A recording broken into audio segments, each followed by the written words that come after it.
Song of Songs 1:6a. Al tir'uni she'ani shecharchoret sheshezafatni chashemesh. Now, this verse is interesting. We're looking at just the first part here, and we'll begin here, but I want to get to these.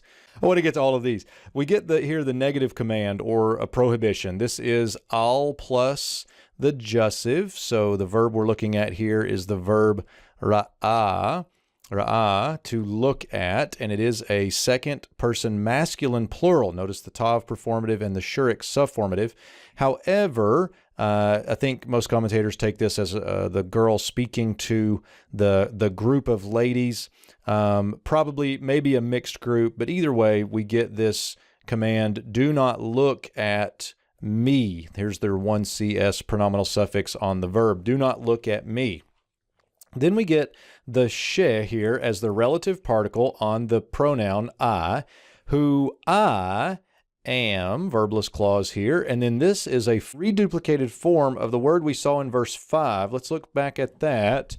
We get here shechora, dark I am, and then here we go, do not look at me, who I am of darkish color.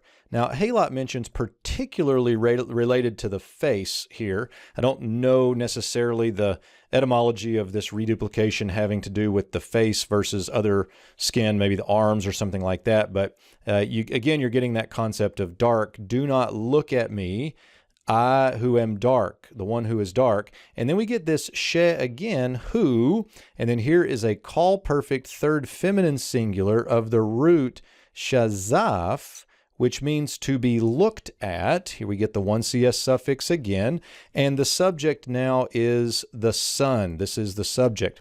Now, the sun, according to Halot, can occur as a substantive both masculine and feminine in various contexts. The feminine occurs 17 times and is actually the most common. Other ones of the masculine are questionable. So I think this one is feminine because we've got the third feminine singular verb here. So who the sun has looked upon me, or who has looked at me. Now clearly that is a idiomatic way of saying that the sun has touched her skin, and that is why she is darkish. Now this is an interesting element of alliteration. Let me get rid of some of this. Notice we have sh, z,